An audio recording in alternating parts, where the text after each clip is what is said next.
Salam sejahtera, selamat beraktivitas kembali. Semoga hari ini lebih baik daripada hari kemarin. Berkat Tuhan selalu berkelimpahan di dalam kehidupan kita semua. Kita renungkan firman Tuhan di dalam Wahyu pasal yang pertama. Lalu aku melihat langit yang baru dan bumi yang baru, sebab langit yang pertama dan bumi yang pertama telah berlalu, dan laut pun tidak ada lagi. Dan aku melihat kota yang kudus, Yerusalem yang baru, turun dari sorga, dari Allah, yang berhias bagaikan pergantian perempuan yang berdandan untuk suaminya. Lalu aku mendengar suara yang nyaring dari tahta itu berkata, "Lihatlah, kemah Allah ada di tengah-tengah manusia, dan ia akan diam bersama dengan mereka. Mereka akan menjadi umatnya, dan ia akan menjadi Allah mereka. Dan ia akan menghapus segala air mata dari mata mereka, dan maut tidak akan ada lagi. Tidak akan ada langit perkabungan, atau ratap tangis, atau duka cita, sebab segala sesuatu yang lama itu telah berlalu." Ia yang duduk di atas tahta itu berkata, "Lihatlah, aku menjadikan segala sesuatu baru." Dan firman-Nya, "Tuliskanlah, karena segala perkataan ini adalah tempat yang benar."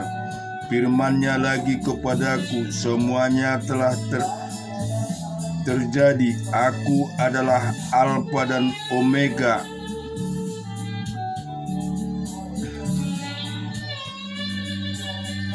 yang awal dan yang akhir. Orang yang haus akan kuberi minum dengan cuma-cuma dari mata air kehidupan. Barang siapa menang, ia akan memperoleh semuanya itu, dan aku akan menjadi Allahnya, dan ia akan menjadi anakku. Tetapi orang-orang penakut, orang-orang yang tidak percaya, orang-orang keji, orang-orang pembunuh, orang-orang sundal, tukang-tukang sihir, penyembah-penyembah berhala, dan semua pendusta, mereka akan mendapat bagian mereka di dalam lautan yang menyala-nyala oleh api dan belerang. Inilah kematian yang kedua."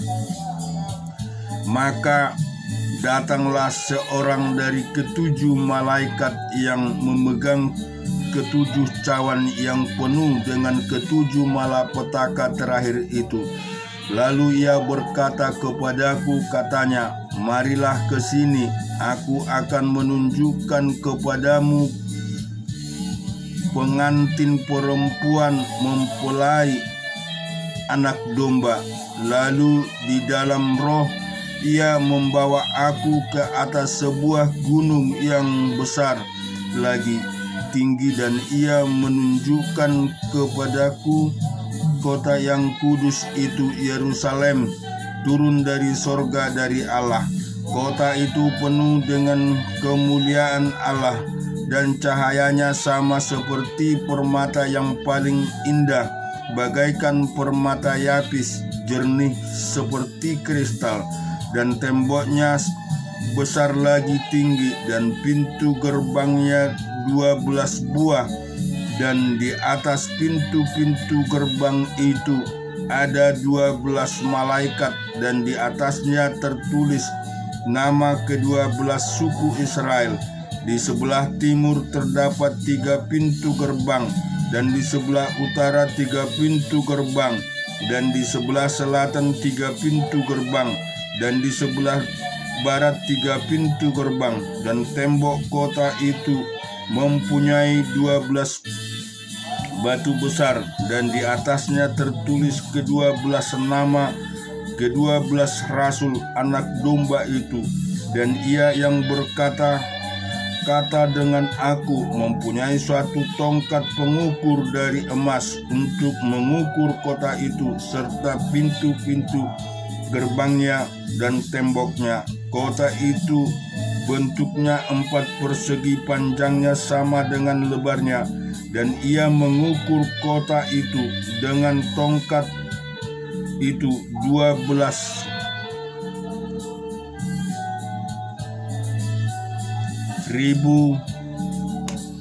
stadia panjangnya dan lebarnya dan tingginya sama. Lalu ia mengukur temboknya 144 hasta menurut ukuran manusia yang ada lah juga ukuran malaikat. Tembok itu terbuat dari permata yapis, dan kota itu sendiri dari emas tulen bagaikan kaca murni, dan dasar-dasar tembok kota itu dihiasi dengan segala jenis permata. Dasar yang permata batu yapis, dasar yang kedua batu nilam, dasar yang ketiga batu mirah, dasar yang keempat batu jamrud, dasar yang kelima batu unam, dasar yang keenam batu sardis, dasar yang ketujuh batu ratna cempaka, yang ke-8 batu beril, yang ke-9 batu krisolit, yang ke-10 batu krisopras, yang ke-11 batu lazuardi, dan yang ke-12 batu kecubung. Dan ke-12 pintu gerbang itu adalah 12 mutiara. Setiap pintu gerbang terdiri dari 1 mutiara, dan jalan-jalan kota itu dari emas murni bagaikan kaca bening. Dan aku tidak melihat bait suci di dalamnya, sebab Allah Tuhan yang Maha Kuasa adalah bait suci, demikian juga Anak Domba itu. Dan kota itu tidak memerlukan matahari dan bulan untuk menyinarinya, sebab kemuliaan Allah meneranginya, dan Anak Domba itu adalah lampunya. Dan bangsa-bangsa akan berjalan di dalam cahayanya, dan raja-raja di bumi membawa kekayaan mereka kepadanya. Dan pintu-pintu gerbangnya tidak akan ditutup pada siang hari, sebab malam tidak akan ada lagi di sana. Dan kekayaan dan hormat bangsa-bangsa akan dibawa kepadanya, tetapi tidak akan masuk ke dalam sesuatu yang najis, atau orang yang melakukan kekejian atau dusta, tetapi hanya mereka yang namanya tertulis dalam kitab kehidupan Anak Domba itu. Kita juga akan renungkan Kejadian pasal yang ke-9. Lalu Allah memberkati Nuh dan anak-anaknya serta berfirman kepada mereka, beranak cuculah dan bertambah banyaklah serta penuhilah bumi. Akan takut dan akan gentar kepadamu segala binatang di bumi dan segala burung di udara, segala yang bergerak di muka bumi, dan segala ikan di laut. Ke dalam tanganmulah semuanya itu diserahkan. Segala yang bergerak, yang hidup akan menjadi makananmu. Aku telah memberikan semuanya itu kepadamu, seperti juga tumbuh-tumbuhan hijau. Hanya daging yang masih ada nyawanya, yakni darahnya, jangan kamu makan. Tetapi mengenai darah kamu, yakni nyawa kamu, aku akan menuntut balasnya. Dari segala binatang aku akan menuntutnya, dan dari setiap manusia aku akan menuntut nyawa sesama manusia. Siapa yang menumpahkan darah manusia, darahnya akan tertumpah oleh manusia, sebab Allah menuntut manusia itu menurut gambarnya sendiri. Dan kamu beranak cuculah dan bertambah banyak, sehingga tak terbilang jumlahmu di atas bumi. Ya, bertambah banyaklah di atasnya. Berfirmanlah Allah kepada Nuh dari segala anak-anaknya yang bersama-sama dengan dia, sesungguhnya aku mengadakan perjanjianku dengan kamu dan dengan keturunanmu dan dengan segala makhluk hidup yang bersama-sama dengan kamu, burung-burung ternak dan binatang-binatang liar di bumi yang bersama-sama dengan kamu, segala yang keluar dari bahtera itu, segala binatang di bumi. Maka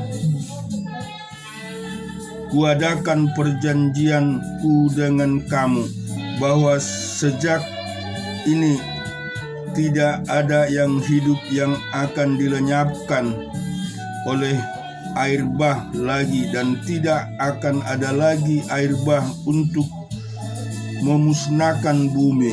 Dan Allah berfirman, inilah tanda perjanjian yang kuadakan antara aku dan kamu serta segala makhluk yang hidup yang bersama-sama dengan kamu turun-temurun untuk selama-lamanya.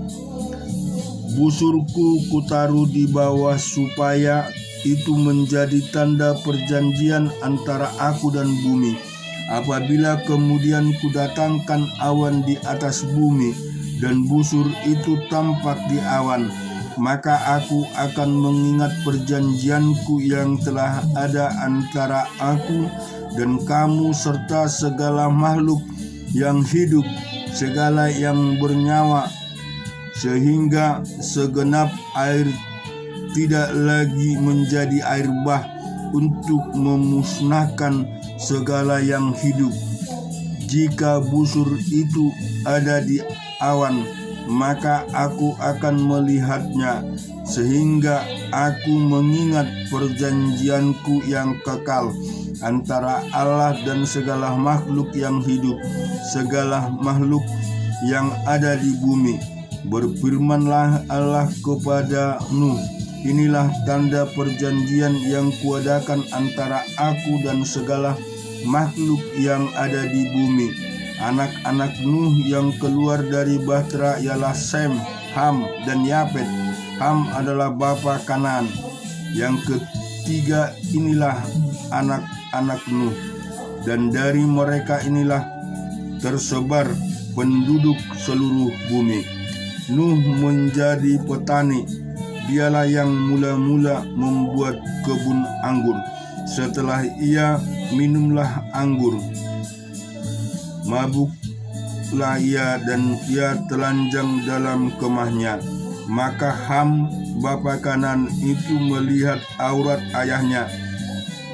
Lalu diceritakannya kepada kedua saudaranya di luar. Sesudah itu Sem dan Yafet mengambil sehelai kain dan membentangkannya pada bahu mereka berdua. Lalu mereka berjalan mundur. Mereka menutupi aurat ayahnya sambil berpaling muka, sehingga mereka tidak melihat aurat ayahnya. Setelah Nuh sadar dari mabuknya dan mendengar apa yang dilakukan anak bungsunya kepadanya, berkatalah ia, terkutuklah Kanaan, hendaklah ia menjadi hamba yang paling hina saudara-saudaranya. Lagi katanya, terpujilah Tuhan Allah Sem, tetapi hendaklah Kanaan menjadi hamba baginya. Allah meluaskan kiranya tempat kediaman Yafet, dan hendaklah ia tinggal dalam kemah-kemah Sem, tetapi hendaklah Kanaan menjadi hamba baginya. Nuh masih hidup 350 tahun sesudah air bah. Jadi Nuh mencapai umur 950 tahun lalu ia mati. Kemudian kita baca firman Tuhan di dalam Bilangan 4 ayat 26 sampai selanjutnya.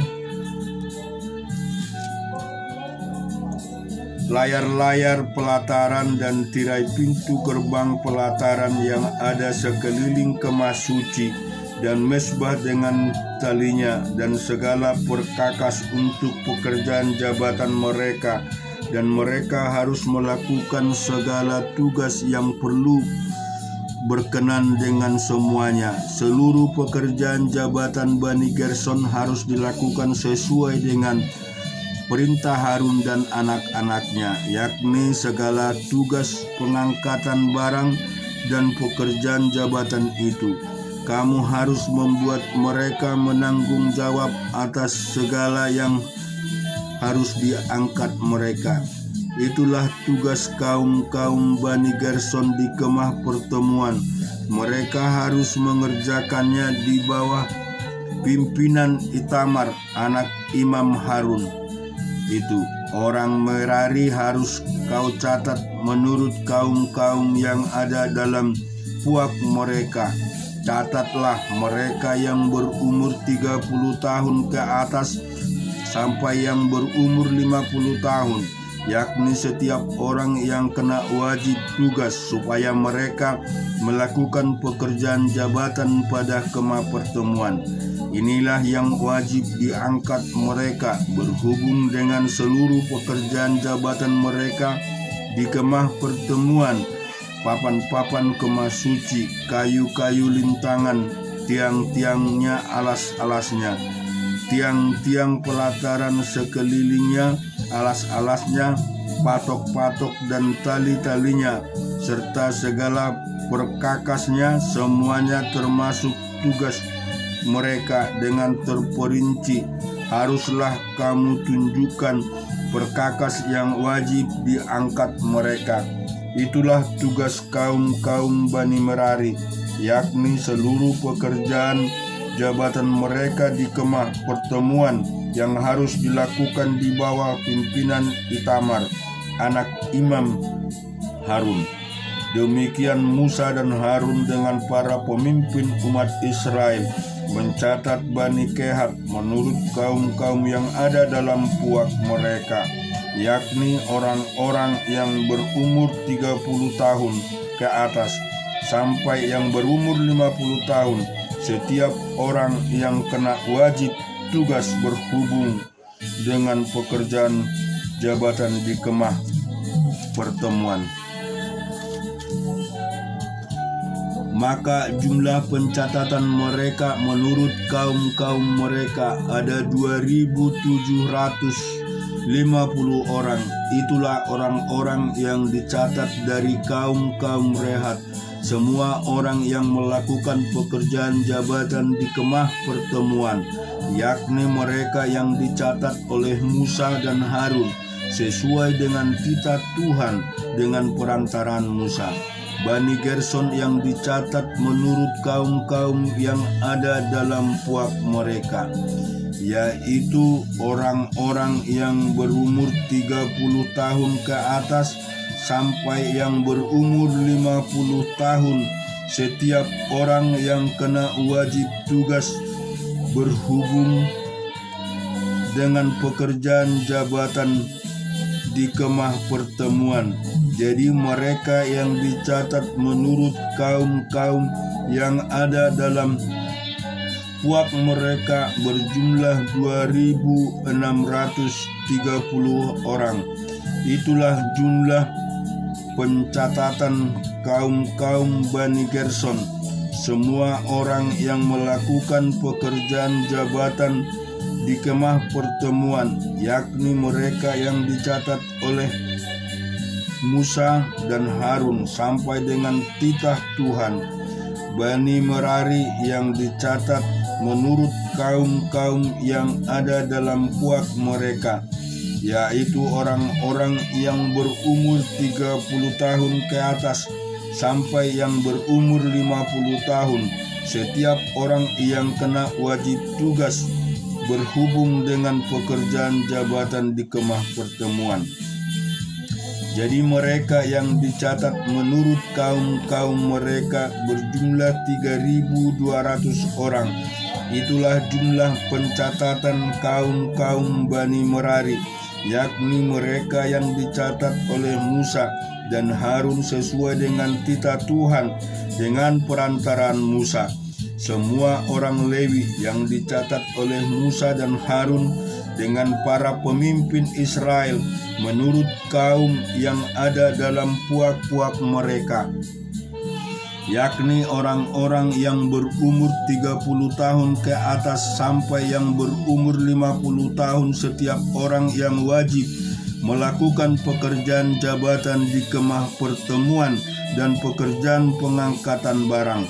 Jadi mereka yang dicatat berjumlah 8.580 orang sesuai dengan titah Tuhan dengan perantaraan Musa. Maka mereka masing-masing dibuat menanggung jawab atas apa yang harus dikerjakan dan diangkat. Demikianlah mereka dicatat seperti yang diperintahkan Tuhan kepada Musa. Di Tawarik 1 Tawarik pasal yang ke-17.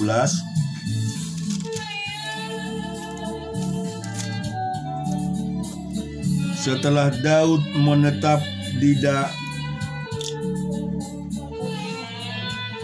di rumahnya, berkatalah ia kepada Nabi Nathan, "Lihatlah, aku ini diam dalam rumah dari kayu aras, padahal tabut perjanjian Tuhan itu ada di bawah tenda-tenda." Lalu berkatalah Nathan kepada Daud, "Lakukanlah segala sesuatu yang dikandung hatimu, sebab Allah menyertai engkau."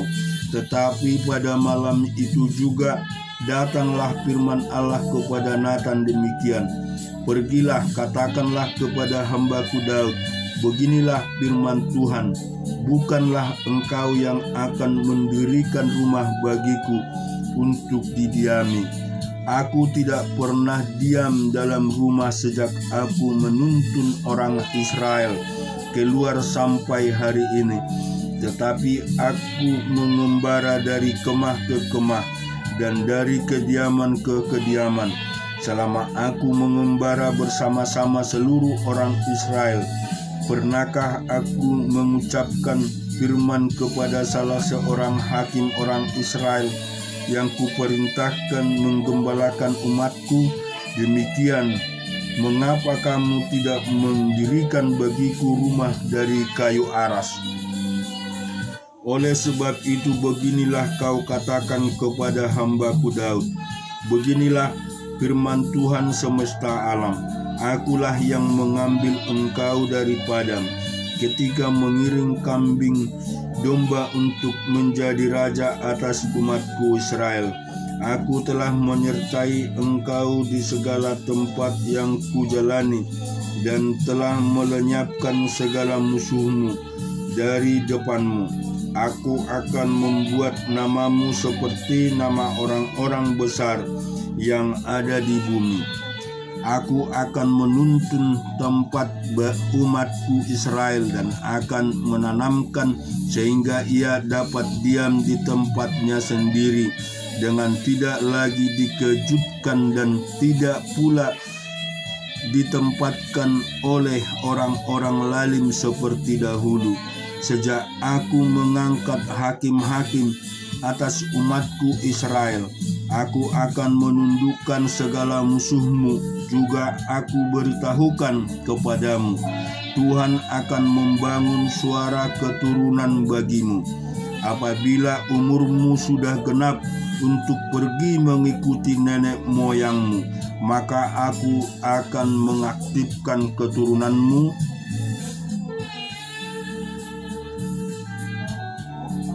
membangkitkan keturunan yang kemudian salah seorang anakmu sendiri, dan aku akan mengokohkan pekerjaannya. Dialah yang akan mendirikan rumah bagiku, dan aku akan mengokohkan tahtanya untuk selama-lamanya. aku akan menjadi bapanya dan ia akan menjadi anakku. Tetapi kasih setiaku tidak akan kuhilangkan daripadanya, seperti yang kuhilangkan daripada orang yang mendahului engkau. Dan aku akan menegakkan dia dalam rumahku dan dalam kerajaanku untuk selama-lamanya, dan tahtanya akan kokoh untuk selama-lamanya. Tepat seperti perkataan ini dan tepat seperti penglihatan ini, Nathan berbicara kepada Daud. Lalu masuklah Raja Daud ke dalam, kemudian duduklah ia di hadapan Tuhan sambil berkata, "Siapakah aku ini ya Tuhan Allah, dan siapakah keluargaku sehingga engkau membawa aku sampai sedemikian ini? Dan hal ini masih kurang di matamu ya Allah.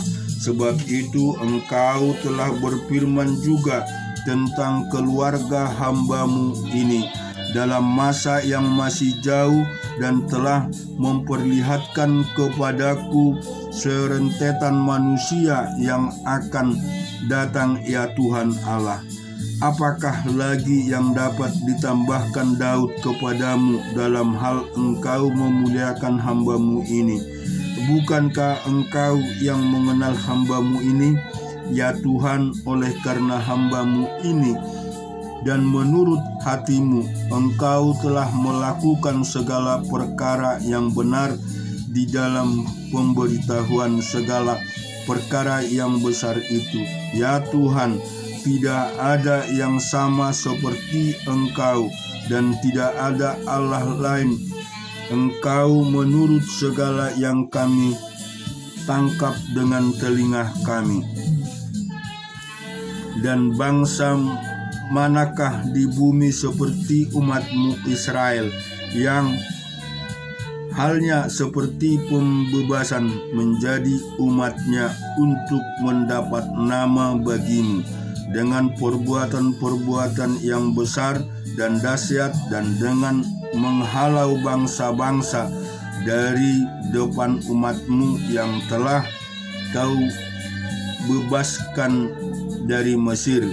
Engkau telah membuat umatmu Israel menjadi umatmu untuk selama-lamanya, dan engkau yang Tuhan menjadi bangsa mereka. Dan sekarang ya Tuhan, diteguhkanlah untuk selamanya janji yang kau ucapkan mengenai hambamu ini dan mengenai keluarganya, dan lakukanlah seperti yang kau janjikan itu. Maka namaku yang menjadi teguh dan besar untuk selama-lamanya, sehingga orang berkata, Tuhan semesta alam, Allah Israel, adalah Allah bagi orang Israel. Maka keluarga hambamu Daud akan tetap kokoh di hadapanmu, sebab engkau ya Allahku telah menyatakan kepada hambamu ini bangsa bahwa engkau akan membangun keturunan baginya. Itulah sebabnya hambamu ini telah memberanikan diri untuk memanjatkan doa di hadapanmu. Oleh sebab itu ya Tuhan, engkaulah Allah dan telah menjanjikan perkara yang baik ini kepada hambamu. Kiranya engkau sekarang berkenan memberkati keluarga hambamu ini, supaya tetap ada di hadapanmu untuk selama-lamanya. Sebab apa yang engkau berkati ya Tuhan, diberkati untuk selama-lamanya. Amin. Tuhan memberkati kita semua.